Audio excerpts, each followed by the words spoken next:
ସାହାଯ୍ୟ କରନ୍ତୁ। ପ୍ରକାଶିତ ବାକ୍ୟ ତାହାର 3 ଅଧ୍ୟାୟର 19 ପଦ। ଆମେ ଯେତେ ଲୋକଙ୍କୁ ଭଲ ପାଉ ସେମାନଙ୍କୁ ଅନୁଯୋଗ ଓ ଶାସନ କରିଥାଉ। ଅତଏବ ଉଦ୍ଯୋଗ ହୋଇ ମନ ପରିବର୍ତ୍ତନ କର। ଧନ୍ୟବାଦ। ପ୍ରଭୁଙ୍କ ନାମର ସ୍ତୁତି ପ୍ରଶଂସା ଏବଂ ମହିମା ହେଉ।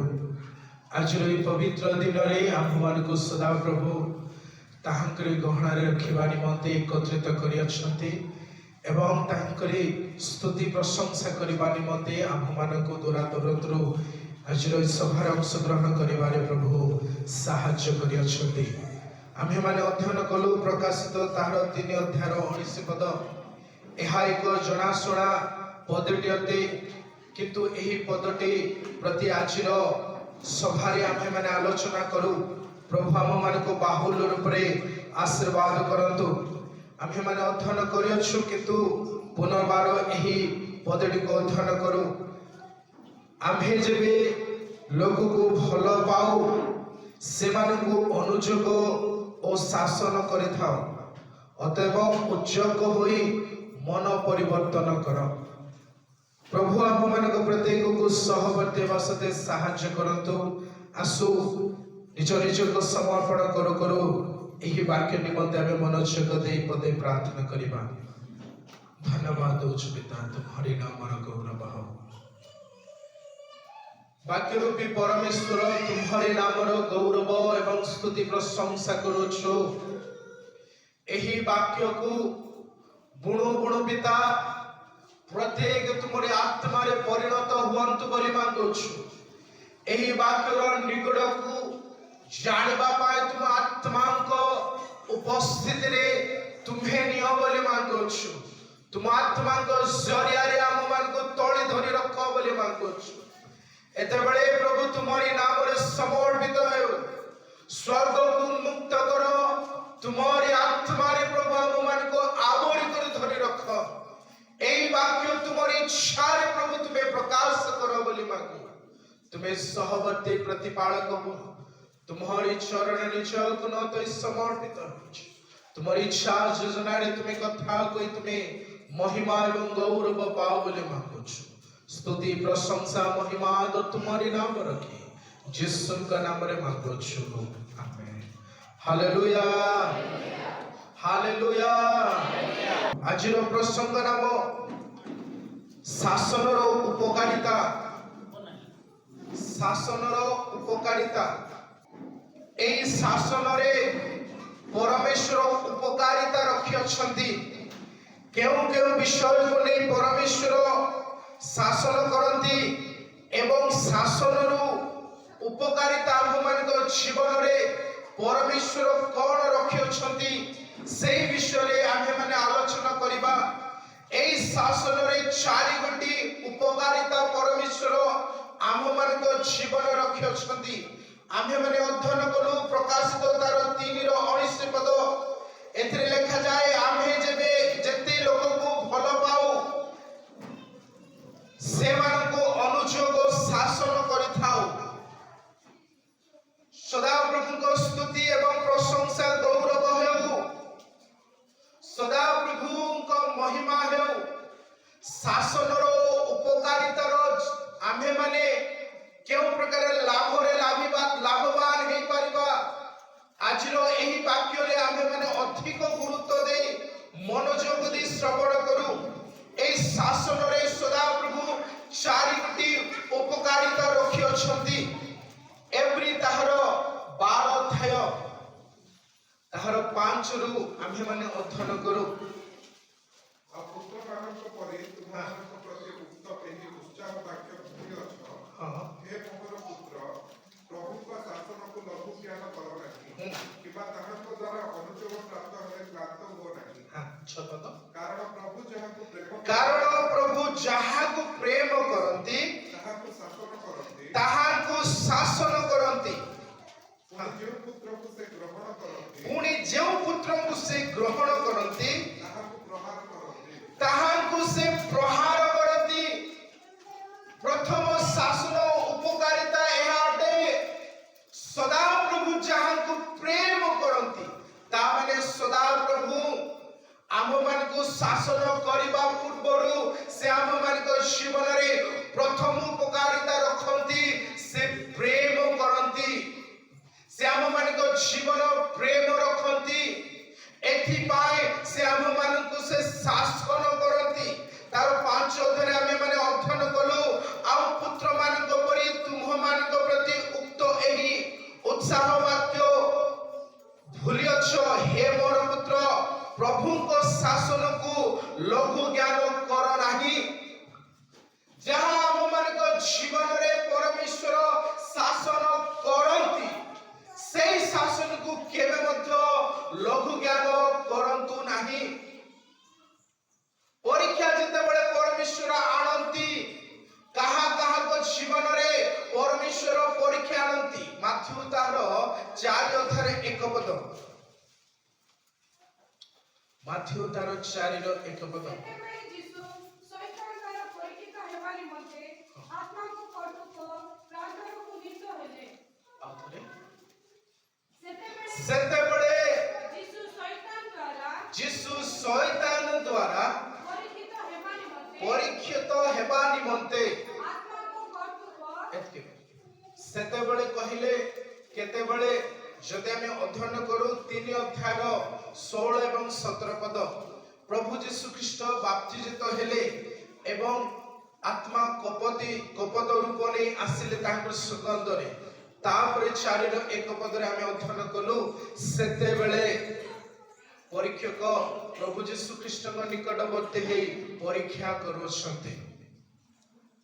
এই কথা କହିବା ପାଇଁ ଚାହେଁ, ପରମେଶ୍ୱର ଅନେକ ଖ୍ରୀଷ୍ଟିଆନ ଲୋକମାନଙ୍କୁ ପରୀକ୍ଷା କରନ୍ତି ନାହିଁ। କାହାକୁ? ଅନେକ ଲୋକମାନଙ୍କୁ ପରମେଶ୍ୱର ପରୀକ୍ଷା କରନ୍ତି ନାହିଁ। କିନ୍ତୁ ପରମେଶ୍ୱରଙ୍କ ଦ୍ୱାରା ଯେଉଁମାନେ ପ୍ରେମରେ ଆବଦ୍ଧ ରୁହନ୍ତି, ସେମାନଙ୍କୁ ପରମେଶ୍ୱର ପରୀକ୍ଷା କରନ୍ତି। ଯେଉଁମାନେ ପରମେଶ୍ୱରଙ୍କ ଦ୍ୱାରା ବଛା ଯାଇଅଛନ୍ତି, ସେମାନଙ୍କୁ ପ୍ରଭୁ ପରୀକ୍ଷା କରନ୍ତି। ଯେଉଁମାନେ ସମ୍ପୂର୍ଣ୍ଣ ଭାବରେ ମନ ପରିବର୍ତ୍ତନ କରନ୍ତି, ପ୍ରଭୁ ସେମାନଙ୍କୁ ପରୀକ୍ଷା କରନ୍ତି। ତାମାନେ ସଦାପ୍ରଭୁ ଯେତେବେଳେ ଶାସନ କରନ୍ତି, ସେ ଆପଣ ପ୍ରେମକାରୀ ଲୋକମାନଙ୍କ ଜୀବନରେ ସେ ଶାସନ କରନ୍ତି। ତାମାନେ ଆଜିର ଉପସ୍ଥିତ ଯଦି ଆମେ ଶାସନ ହେଉଅଛୁ, ତାମାନେ ପ୍ରଭୁ ଆମମାନଙ୍କୁ ପ୍ରେମ କରୁଅଛୁ। ହାଲେଲୁୟା। ଯେଉଁମାନେ ଶାସନ ପ୍ରାପ୍ତ ହେଉଅଛନ୍ତି ପ୍ରଭୁଙ୍କ ଦ୍ୱାରା, ସେମାନେ କୁହନ୍ତୁ ହାଲେଲୁୟା। ପ୍ରଭୁ ଆମମାନଙ୍କୁ ଶାସନ କରନ୍ତି କାରଣ ସେ ଆମମାନଙ୍କୁ ପ୍ରେମ କରୁଅଛନ୍ତି। ଦାଉଦ ମହାରାଜାଙ୍କୁ ପରମେଶ୍ୱର ରାଜା କରିବା ଆଗରୁ ସେ ଶାସନ କଲେ। ଯେତେବେଳେ ପରମେଶ୍ୱର ଦାଉଦ ମହାରାଜାକୁ ପ୍ରେମ କଲେ, ତତ୍କ୍ଷଣାତ୍ ରାଜାର ସେ ପଦବୀକୁ ଦେଇ ନଥିଲେ। ଆଉ ପରମେଶ୍ୱର ଯେତେବେଳେ ଦାଉଦ ମହାରାଜାକୁ ମନର ମତ ବୋଲି କହିଲେ, ତତ୍କ୍ଷଣାତ୍ ସେ ମନର ମତ ବୋଲି କହିନଥିଲେ। ପ୍ରେରିତ ତାହାର 13 ଅଧ୍ୟାୟ ତାର 22 ପଦର ଅଂଶ ଆମେ ଅଧ୍ୟୟନ କରୁ।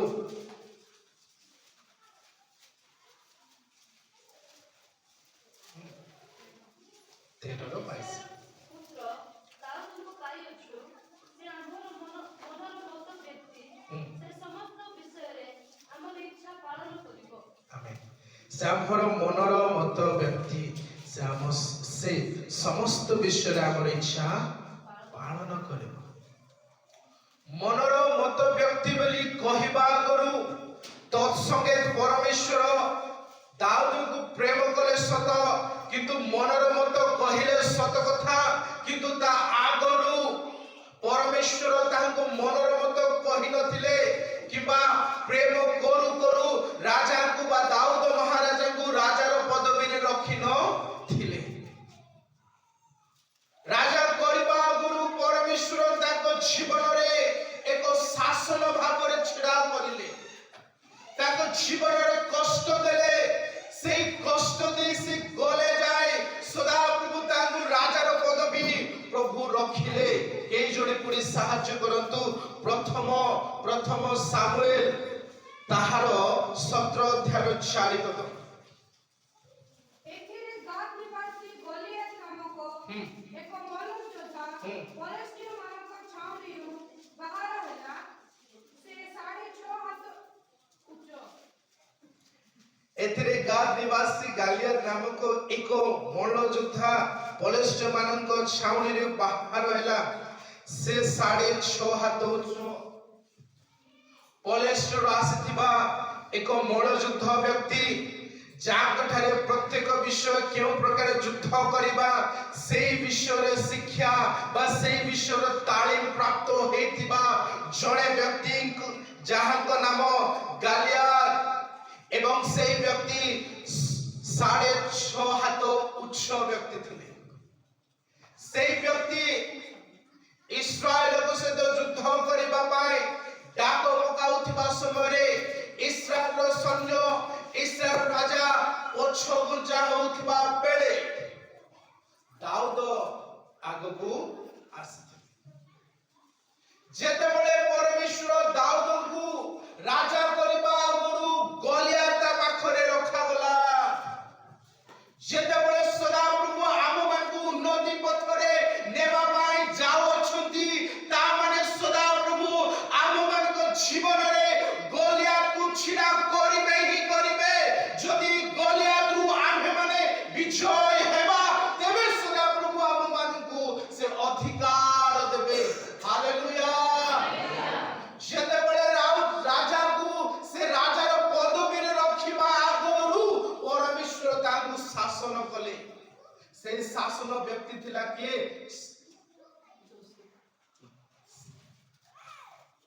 6.5 ହାତ ଉଚ୍ଚ ବ୍ୟକ୍ତି। ଦାଉଦ ଯୁବା ବ୍ୟକ୍ତି କେବେ ମଧ୍ୟ ଯୁଦ୍ଧ ପଡ଼ିଆରେ ଯାଇ ଯୁଦ୍ଧ କରିନଥିବ। କେବେ ମଧ୍ୟ କେଉଁ ପ୍ରକାର ଯୁଦ୍ଧ କରାଯାଏ ସେଇ ବିଷୟ ତାଙ୍କ ଜୀବନରେ କେବେ ମଧ୍ୟ ଶିଖିନଥିବ। କିନ୍ତୁ ହଠାତ୍ ତାଙ୍କ ଜୀବନରେ ଏକ ବ୍ୟକ୍ତି ଛିଡ଼ା ହେଉଛି 6.5 ହାତ ଉଚ୍ଚ ବ୍ୟକ୍ତି। ଅନେକ ଇସ୍ରାଏଲ ଲୋକମାନେ ଇସ୍ରାଏଲର ସୈନ୍ୟମାନେ ରାଜା ମଧ୍ୟ ପଛଘୁଞ୍ଚା ହେଉଅଛନ୍ତି ହେଲେ ମଧ୍ୟ ଏ ଆଗକୁ ବଢୁଛି।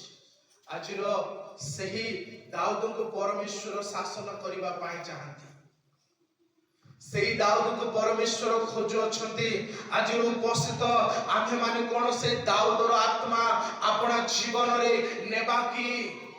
ଆସୁ ଯେତେ ମଧ୍ୟ ଗଲିଆଥ ଭାବର କଷ୍ଟ ଆମମାନଙ୍କ ଜୀବନରେ କିନ୍ତୁ ପ୍ରଭୁଙ୍କ ନାମରେ ଆମ୍ଭେମାନେ ଯଦି ତାଙ୍କ ସାମନେ ଛିଡ଼ା ହେବା ତେବେ ସେ ଆମମାନଙ୍କୁ ବିଜୟୀ ଦେବେ ହିଁ ଦେବେ।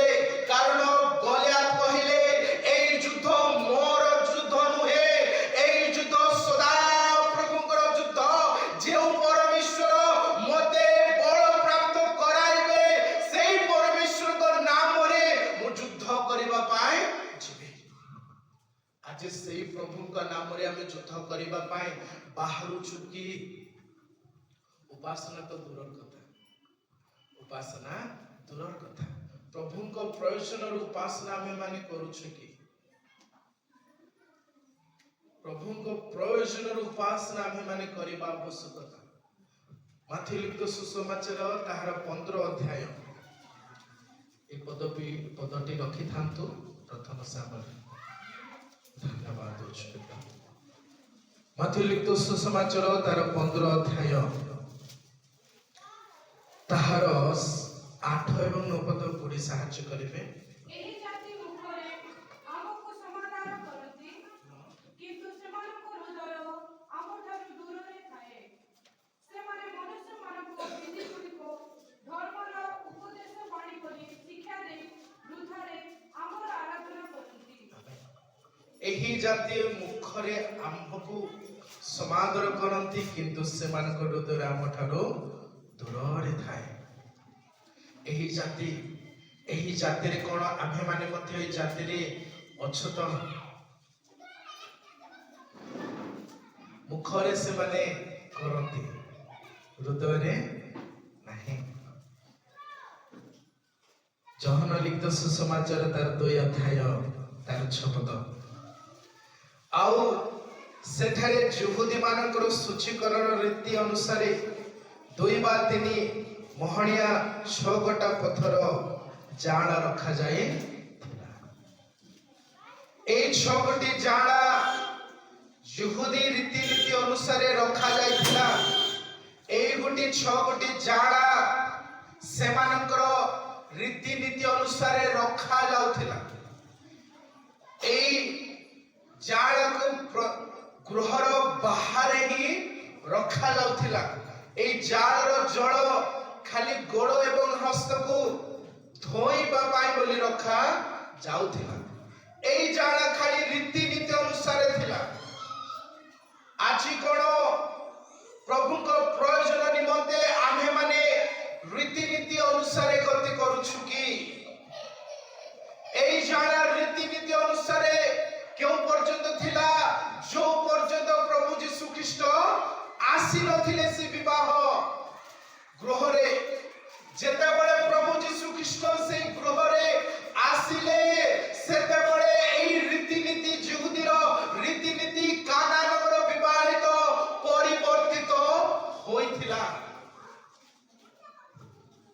ମାଥ୍ୟୁ ଆମେ ଅଧ୍ୟୟନ କଲୁ 8 ଏବଂ 9 ପଦ, 15 8 9 ପଦ କଣ ବୋଲି ଅଧ୍ୟୟନ କରିଅଛୁ। ସେଥିରେ ଲେଖାଯାଏ, ଏହି ଜାତି ମୁଖରେ ଆମକୁ ସମାଦର କରନ୍ତି। এই ଜାତିରେ କଣ ଆମେମାନେ ମଧ୍ୟ ସମ୍ମିଳିତ ହେଉଛୁ କି? এই ଜାତିରେ ଆମେମାନେ ମଧ୍ୟ ଅଛୁ କି? ଖାଲି ରୀତିନୀତିର ଆରାଧନା କରୁଛୁ। ରୀତିନୀତିରେ ଆଜି ରବିବାର ଦିନ ବୋଲି ଆମେମାନେ ଆସିଅଛୁ। ରୀତିନୀତି ଅନୁସାରେ ଆମେମାନେ ବାକ୍ୟ ଅଧ୍ୟୟନ କରୁଛୁ ନା ରୀତିନୀତି ଅନୁସାରେ ଆମେମାନେ ଧାର୍ମିକ ଜୀବନ ଯାପନ କାଟୁଛୁ? এই ରୀତିନୀତି କେଉଁମାନେ କରୁଥିଲେ? ଫାରସୀ ଏବଂ ସାଧୁକୀ ମାନେ। এই ରୀତିନୀତି ଯୁହୁଦୀର ଲୋକମାନେ ସେମାନେ ରୀତିନୀତି ଅନୁସାରେ ଗମନାଗମନ କରୁଥିଲେ। ଆଜିର ବିଶ୍ୱାସୀଗଣ ମାନେ ଯେ ଆମେମାନେ ଅଟୁ, ପେଣ୍ଟିକୋଷ୍ଟାଲ ଦିବସର ବିଶ୍ୱାସୀ ମାନେ ଆମେମାନେ ଅଟୁ। କଣ ଆଜି ମଧ୍ୟ ଆମେମାନେ এই ରୀତିନୀତି ଅନୁସାରେ ଯଦି ଗତି କରୁଅଛୁ ତାମାନେ ପ୍ରଭୁ ଯୀଶୁ ଖ୍ରୀଷ୍ଟଙ୍କୁ ଆପଣା ଜୀବନରେ ଆମେ ଗ୍ରହଣ କରିନାହୁଁ। ଯଦି କରିଥାନ୍ତୁ ତାହେଲେ ରୀତିନୀତିରେ ଆମେ ଗମନାଗମନ କରିନଥାନ୍ତୁ। ରୀତିନୀତି ଯଦି ଆମେ ଗମନାଗମନ କରୁଛୁ ତାହେଲେ ରୀତିନୀତିର ବିଶ୍ୱାସୀ ଅଟୁ। ଯଦି ରୀତିନୀତିରୁ ଆମେ ଦୂରୀକୃତ ହୋଇ ଆତ୍ମାରେ ପରିପୂର୍ଣ୍ଣ ହୋଇ ସେ ଜୀବିତ ଈଶ୍ୱରଙ୍କ ନାମରେ ଆମେମାନେ ଯଦି ବିଶ୍ୱାସ କରୁଛୁ ତାହେଲେ ଆମେ ଈଶ୍ୱରଙ୍କର ପ୍ରିୟ ପାତ୍ର ବୋଲି ଗଣା ଯାଉଛୁ। ହାଲେଲୁୟା। ସମସ୍ତଙ୍କୁ ପ୍ରଭୁ ପ୍ରେମ କରନ୍ତି ନାହିଁ। ଯେଉଁମାନେ ତାଙ୍କ ଶାସନରେ ମାନି କରି ଚାଲନ୍ତି ସଦାପ୍ରଭୁ ସେମାନଙ୍କୁ ହିଁ ପ୍ରେମ କରନ୍ତି। ତାଙ୍କ ଶାସନରେ ଚାଲିବା ବ୍ୟକ୍ତିକୁ ହିଁ ପରମେଶ୍ୱର ପ୍ରେମ କରନ୍ତି। ସଦାପ୍ରଭୁ ଦାଉଦକୁ ଶାସନ କଲେ, ସେ ଏକ ଭୁଲ କଲେ। এই ଭୁଲରେ ସଦାପ୍ରଭୁ ଅନେକ ଦିନ ଯାଏ ଜଗିଥିଲେ। সেই ଭୁଲ କଣ? ଯୁବକମାନେ ସାହାଯ୍ୟ କରିବେ। ବେତ୍ସେବା ସହିତ ଭୁଲ କଲେ। କେତେ ମାସ ଜଗିଥିଲେ ପରମେଶ୍ୱର? ଯୁବତୀ ମାନେ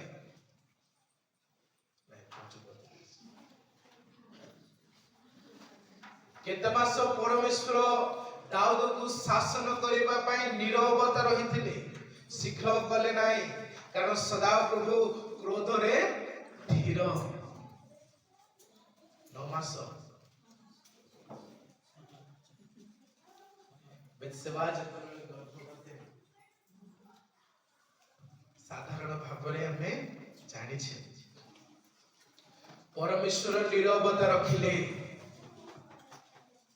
ନାଥାନ ଭବିଷ୍ୟତ ବକ୍ତା ଗଲେ ଏବଂ କହିଲେ, ତାପରେ ଯାଇ ସେ ଜାଣିପାରିଲେ। ତୁନି ରହିଯାଇଥିଲେ ମୋ ଜୀବନରେ କିଛି ହଉନାହିଁ ବୋଲି ନିରବତା ହେଇ ସେ ରହିଯାଇଥିଲେ। ମୁଁ ଯାହା ଭୁଲ କରିଛି ସେଇ ଭୁଲକୁ କେହି ଦେଖି ନାହାନ୍ତି, କେହି ଜାଣି ନାହାନ୍ତି ବୋଲି ସେ ନିରବତା ରହିଥିଲେ।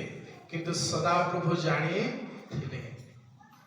ଆଜିର ଉପସ୍ଥିତ ସଦାପ୍ରଭୁ ଏହି ପ୍ରକାର ଶାସନରେ ତାଙ୍କୁ ରଖିଲେ ଯେ ଆପଣାର କଳର ସନ୍ତାନ ତାହାଙ୍କୁ ମାରିବା ପାଇଁ ଦୌଡ଼ାଇଲେ ଏବଂ ଆପଣାର ଔରସରୁ ସନ୍ତାନ ସନ୍ତତିଙ୍କ ଜୀବନରେ ଖରାପ ବ୍ୟବହାର ଆସିଗଲା। ମୁଁ କଣ କହିବା ପାଇଁ ଚାହେଁ ଜାଣିଥିବେ, ଭାଇ ଭଉଣୀ ବିରୁଦ୍ଧରେ ଭାଇ ଏବଂ ଭଉଣୀଙ୍କ ଠାରେ ଖରାପ ବିଷୟ ବର୍ତ୍ତି ଥିଲା। କେତେ ଯେ ଦୁଃଖର କଥା, କେତେ ଯେ ଅପମାନର କଥା। ନିଜ ପୁଅ ବାପାକୁ ମାରିବା ପାଇଁ ଦୌଡ଼ାଇଥିଲେ, ନିଜ ଶ୍ୱଶୁର ମାରିବା ପାଇଁ ତାକୁ ଦୌଡ଼ାଇଥିଲେ। କେତେ ଯେ ଦୁଃଖର କଥା। ହେଲେ ମଧ୍ୟ ଦାଉଦ ସେ ଶାସନରେ ଛଡ଼ି ଯାଇ ନାହିଁ, ସେ ଶାସନରୁ ସେ ଦୂରକୁ ଯାଇ ନାହିଁ। କାରଣ ସେ ଜାଣିଛନ୍ତି ଯଦି ମୁଁ ଶାସନରେ ପ୍ରଭୁଙ୍କ ହସ୍ତରେ ନିଜକୁ ନମ୍ର କରିବି ତେବେ ସେ ଯଥା ସମୟରେ ମୋତେ ଉନ୍ନତ କରିବେ। ପ୍ରଥମ ପିତର ତାହାର 5 ଅଧ୍ୟାୟର 6 ପଦ। ଈଶ୍ୱରଙ୍କ ବଳବନ୍ତ ହସ୍ତ ତଳେ ଆପଣା ଆପଣାକୁ ନତ କର, ଯେପରି ସେ ତୁମମାନଙ୍କୁ ଯଥା ସମୟରେ ଉନ୍ନତ କରିବେ। ଅତଏବ ଈଶ୍ୱରଙ୍କ ବଳବନ୍ତ ହସ୍ତ ତଳେ ଆପଣା ଆପଣାକୁ ନତ କର, ଆପଣା ଆପଣାକୁ ନତ କର, ଯେପରି ସେ ତୁମମାନଙ୍କୁ କିମ୍ବା ମତେ ଯଥା ସମୟରେ ସେ ଉନ୍ନତ କରିବେ। ଦାଉଦ ଏହି କଥା ଜାଣିଥିଲେ ଯେ ସଦାପ୍ରଭୁଙ୍କ ହସ୍ତରେ ଯଦି ମୁଁ ନିଜକୁ ନମ୍ର କରିବି ସେ ଯଥା ସମୟରେ ମତେ ଉନ୍ନତ କରିବେ। ତେବେ ଯାଇ ସଦାପ୍ରଭୁ ତାହାଙ୍କୁ ମନର ମତ ବୋଲି କହିଲେ। ତେବେ ଯାଇ ସଦାପ୍ରଭୁ ତାହାଙ୍କ ଗୋଷ୍ଠୀରୁ ସେ ଆପଣା ପୁତ୍ରଙ୍କୁ ଜନ୍ମ ଦେବାର ଅଧିକାର ଦେଲେ। ସେ ସିଂହାସନର ସ୍ଥାନ ପ୍ରଭୁ ଯୀଶୁ ଖ୍ରୀଷ୍ଟଙ୍କୁ ପ୍ରଦାନ କରାଗଲା। ସେ ଔରସରୁ ପ୍ରଭୁ ଯୀଶୁ ଖ୍ରୀଷ୍ଟ ଜନ୍ମଗ୍ରହଣ କଲେ। ପ୍ରିୟଜନ ଉପସ୍ଥିତ, ଯଦି ସଦାପ୍ରଭୁ ମତେ ଏବଂ ଆପଣମାନଙ୍କୁ ପ୍ରେମ କରନ୍ତି ତା ଆଗରୁ ସେ କିଛି ଆଶୀର୍ବାଦ ରଖିଅଛନ୍ତି। ଏଥିପାଇଁ ସେ ଶାସନ କରିବା ପାଇଁ ଚାହାନ୍ତି। ଆଜି କଣ ଆମେ ପରମେଶ୍ୱରଙ୍କ ଦ୍ୱାରା ଶାସନ ହେବା ପାଇଁ ଯଦି ଚାହୁଁଛୁ ତାହେଲେ କୁହନ୍ତୁ ହାଲେଲୁୟା। ଯେଉଁମାନେ ଚାହୁଁନାହାନ୍ତି ସେମାନେ ବି କୁହନ୍ତୁ ହାଲେଲୁୟା। ଧନ୍ୟବାଦ। ଜଣେ ହିଁ ଚାହୁଁଛନ୍ତି ଶାସନ ହେବା। ଯେଉଁମାନେ ପରମେଶ୍ୱରଙ୍କ ଦ୍ୱାରା ଶାସନ ପ୍ରାପ୍ତ ହେବେ ଏବଂ ସେ ଶାସନକୁ ଆପଣ ଜୀବନରେ ରଖି ପ୍ରଭୁଙ୍କ ହସ୍ତରେ ନିଜକୁ ନମ୍ର କରିବେ ସଦାପ୍ରଭୁ ସେମାନଙ୍କୁ ବାହୁଲ ରୂପରେ ଆଶୀର୍ବାଦ କରିବେ। ତୃତୀୟ, ଆଜି ଗୀତ ସଂଗୀତ କହୁ କହୁ ସେ ବିଷୟ କହିଲେ ଜୁନୋସଙ୍କର କଥା। ଜୁନୋସଙ୍କୁ ପରମେଶ୍ୱର ଏହି ପ୍ରକାର ଶାସନ କଲେ ଯେ ସେ କେବେ ମଧ୍ୟ ଭାବି ନଥିଲେ। ମାଛ ପେଟରେ 3 ଦିନ 3 ରାତ୍ରି ରହିଲେ। ଯେତେବେଳେ 3 ଦିନ 3 ରାତ୍ରି ରହିକରି ବାହାରୁ ଅଛନ୍ତି ସେତେବେଳେ ସେ ଶାସନର ସଠିକ କାର୍ଯ୍ୟ ଶିକ୍ଷାର କାର୍ଯ୍ୟକୁ ସେ କରିପାରିଲେ। ଯେତେବେଳେ ତା ଜୀବନରେ ଶାସନ ନଥିଲା ସେ ଆପଣା ଇଚ୍ଛାରେ ସେ ଗତି କରୁଥିଲେ। ପରମେଶ୍ୱର ନିନିବେକୁ ଯାଅ ବୋଲି କହିବାରୁ ସେ କେଉଁ ଆଡେ ଗଲା? ତର୍ସିସ୍ ଗଲା। ସଠିକ ଆମେ ଜାଣିଛେ, କିନ୍ତୁ ଆପଣ ଜୀବନରେ ମଧ୍ୟ ଲାଗୁ ଟିକେ କରନ୍ତୁ। ଜ୍ଞାନୀ ସଲୋମନ କହନ୍ତି ହିତୋପଦେଶ ପଢିବାରେ ସାହାଯ୍ୟ କରିବେ। ହିତୋପଦେଶ ତାହାର 3 ଅଧ୍ୟାୟ ତାର 5 ପଦ ତୁମେ ଓ 7 ପଦ। ସହିତ ସଦାପ୍ରଭୁଙ୍କ ଠାରେ ବିଶ୍ୱାସ କର ହଁ, ଓ ନିଜ ସୁବିବେଚନାରେ ଆଉଜି ପଡ଼ ନାହିଁ। 7 ପଦ। ତୁମେ ଆପଣା ଦୃଷ୍ଟିରେ ଜ୍ଞାନବାନ ହୁଅ ନାହିଁ। ତୁମେ ଆପଣା ଦୃଷ୍ଟିରେ ଜ୍ଞାନବାନ ହୁଅ ନାହିଁ। ସଦାପ୍ରଭୁଙ୍କୁ ଭୟ କର ହଁ, ଓ ମନ୍ଦତାରୁ ବିମୁଖ ହୁଅ। ଓ ମନ୍ଦତାରୁ ବିମୁଖ ହୁଅ। ଜ୍ଞାନୀ ସଲୋମନ ହିତୋପଦେଶରେ କହୁଛନ୍ତି କଣ? ତୁମେ ଆପଣା ଦୃଷ୍ଟିରେ ଜ୍ଞାନବାନ ହୁଅ ନାହିଁ। ଜୁନୋସ ନିଜ ଜ୍ଞାନରେ ସେ ବାହାରିଲେ ଏବଂ ନିନିବେକୁ ଯାଅ କହିବାରୁ ସେ କୁଆଡେ ଗଲେ? ତର୍ଷିସ୍ କୁ ଗଲେ। এই তর্ষিস কু ଯିବା পথরে পরমেশ্বর এই প্রকার শাসন কলে যে সে শাসনরু সে ଆଉ ବିମୁଖ ହେଲେ ନାହିଁ। ସେ ଶାସନ এই প্রকার শাসନ ଥିଲା যে মাছ পেটরে 3 দিন 3 রাতি ରହିଲା। ଆଜିର ଜୀବନରେ ଯୁବକ ଯୁବତୀ ମାନଙ୍କୁ এই କଥା କହିବା ପାଇଁ ଚାହେଁ, আপনা জ্ঞাନରେ জ্ঞାନବାନ ହୋଇ जो इच्छारे गति करुछंती सावधान, जेतेबेले परमेश्वर धरिबे, जेतेबेले शासन करिबे, से शासन रे आगु को जाई पारबो नाही कि पछको गुंछि पारिबो नाही। जो गुप्त कार्य रे आमे माने लिप्त होइछु, सेई गुप्त कार्य रो विमुख अपना ज्ञान रे केबे मध्य ज्ञानवान हो नाही। जहा इच्छा ताहा करंतु नाही, कारण विचारकर्ता अछंती से हममान को विचार करिवे। सांसारिक जीवन रे पिता माता को परमेश्वर हममान को विचारकर्ता भाव रे रखि अछंती। जदि ताकर हस्त को आमे माने दूर को चली जाए, अपना ज्ञान रे आमे माने ज्ञानवान हेबा पाए चाहूछु, ताहले मन रखंतु सदा प्रभु जेतेबेले धरिबे सेतेबेले आगु को जाई पारबा नाही कि पछकु घुंची पारबा नाही। सदा प्रभु जुनस को धरिले 3 दिन 3 रात्रि माछ पेटे रहिले। क्यों बिरयानी से खाइथिबा, माछ बिरयानी कहले क्यों बिरयानी से माछ पेटे रही भोजन करते।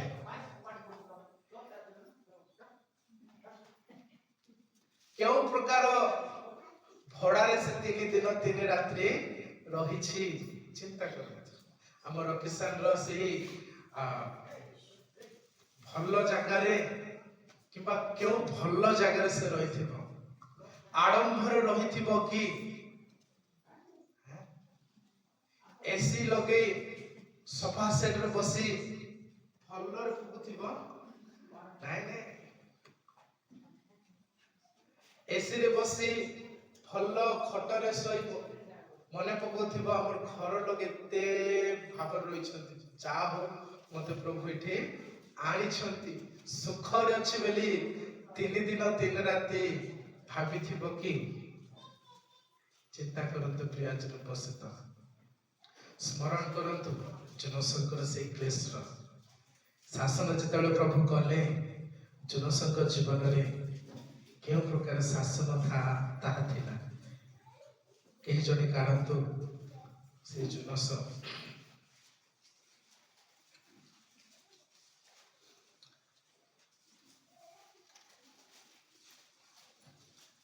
काले 3 ରୁ 2 पद पढ़ी देले।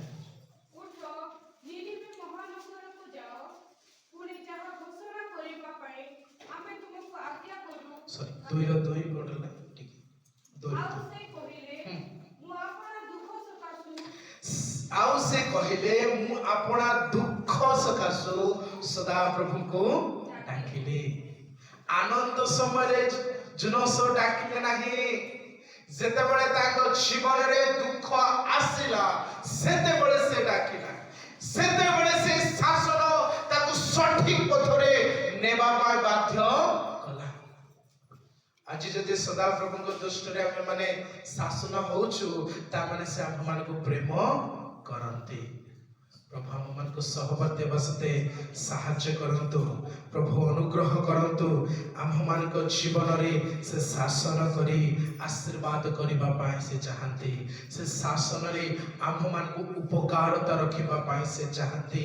4 गोटे शासन ता थिला। प्रथम शासन प्रेमर शासन, से शासन कहीं करती कारण से प्रेम करती। द्वितीय शासन कारण से शासन करती पुत्र तुल्य देवा निमंते से शासन करती।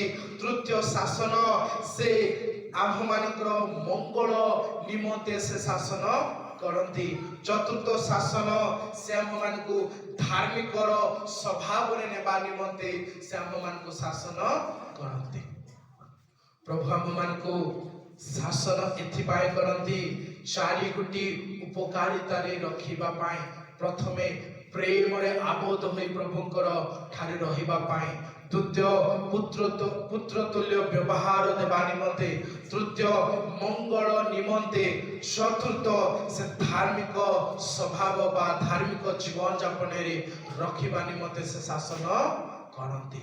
ଚାରିଗୋଟି ଶାସନ ଆମ୍ଭମାନଙ୍କ ଠାରେ ସେ ରଖିବା ପାଇଁ ଚାହାନ୍ତି। ପ୍ରିୟଜନ ଉପସ୍ଥିତ ମଣ୍ଡଳୀ, ସେଦିନ ପରମେଶ୍ୱର ଏକ ବ୍ୟକ୍ତିକୁ ଶାସନ କଲେ। ସେ ଶାସନ ଥିଲା ଆପଣାର ପୁତ୍ରକୁ ସେ ମାଗିଥିଲେ। ସେ ହେଉଛନ୍ତି କିଏ? ଅବ୍ରାହମ। ପଛଘୁଞ୍ଚା ହେଲେ ନାହିଁ। ଆଜି କଣ ପରମେଶ୍ୱରଙ୍କ ସେଇ ଶାସନରେ ଶାସିତ ହେବା ପାଇଁ ଆପଣମାନେ ଚାହାନ୍ତି କି? ଯେତେବେଳେ ଅବ୍ରାହମକୁ ଧାର୍ମିକ କହିଲେ, ଶାସନ ପରେ ଧାର୍ମିକ କହିଲେ ନା ଆହ୍ୱାନ କଲା ପରେ ଧାର୍ମିକ କହିଲେ? ଆଦି ପୁସ୍ତକ ତାହାର 22 ଅଧ୍ୟାୟ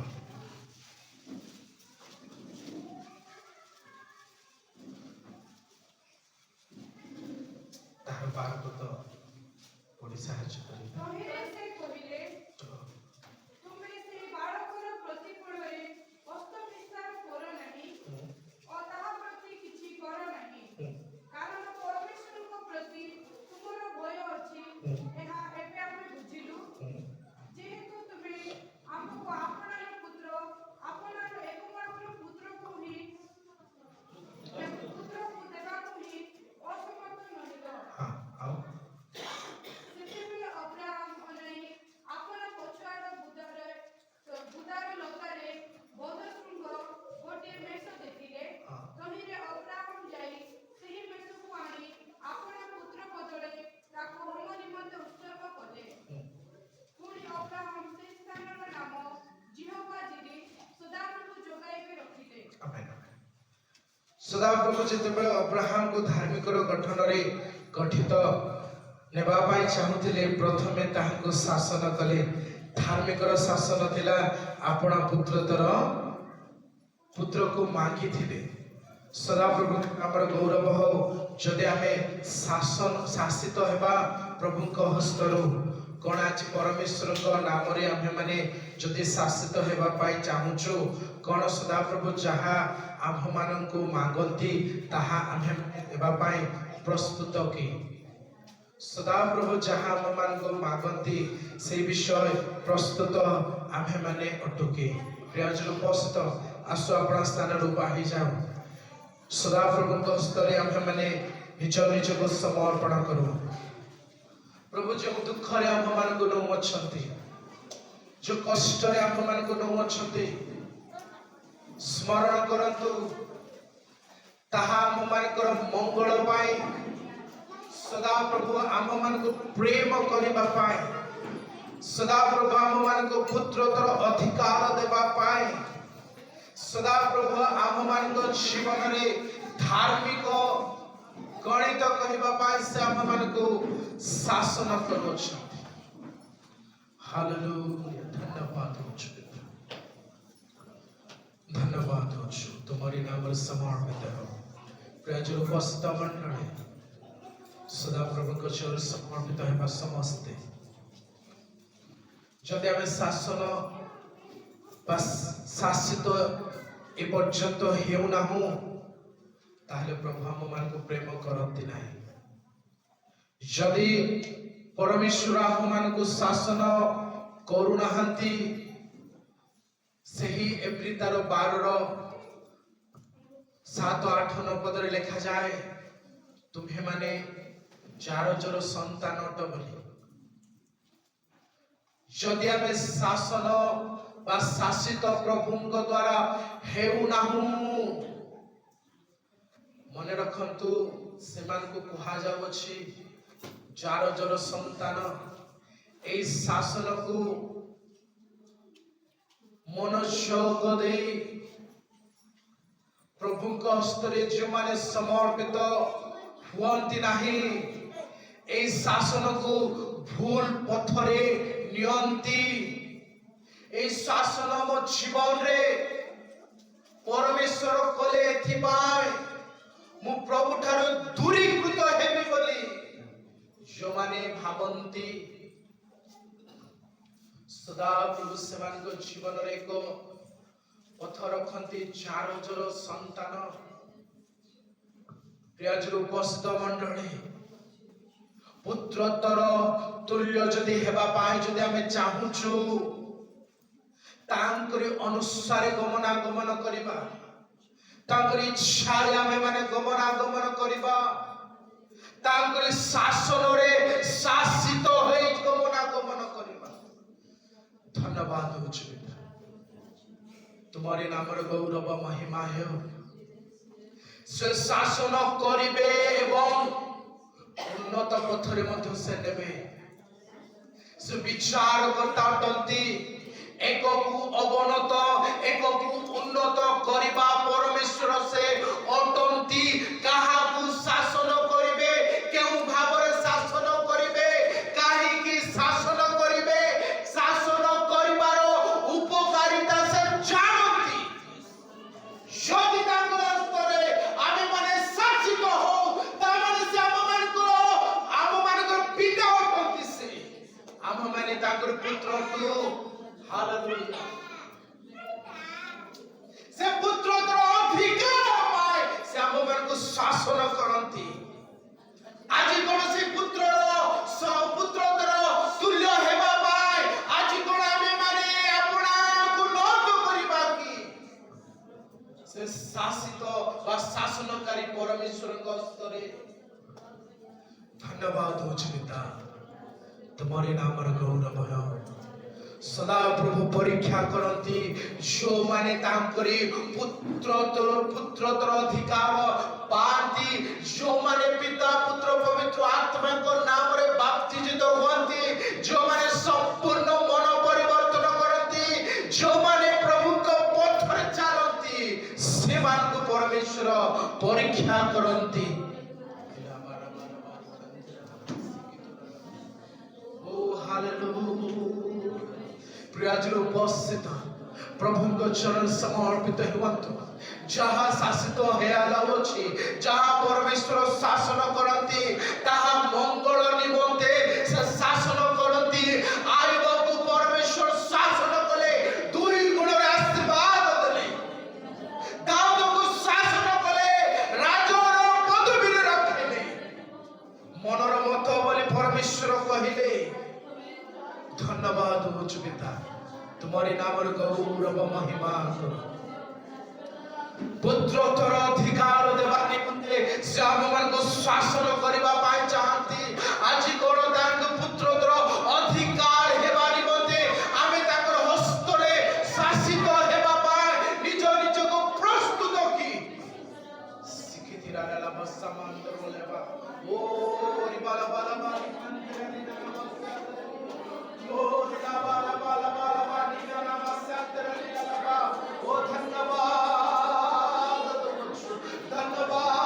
तुम्हारी चरण रे अपना को नोट करो पिता तुम्हारी उपस्थिति रखो तुम्हारी विद्यमान कि तुम्हें कथा बोले सर्वज्ञ शक्तिमान नित्य जीवित परमेश्वर विचार करता परमेश्वर से विचार सिंहासन रे बसी एक को अवनत एक को उन्नत करिवार सामर्थ्य परमेश्वर जो तुम्हें अटकता तुम्हारी चरण रे चरण जग समर्पित करो धन्यवाद हो धन्यवाद हो सदा प्रभु करो नाम रे शासित हेबा पा जदि चाहउछंती अपना अपना को नत करंतु धन्यवाद हो प्रभु को स्तर समर्पण हेतु प्रभु जदि हम मान को शासन करूछंती ता माने से हम मान को प्रेम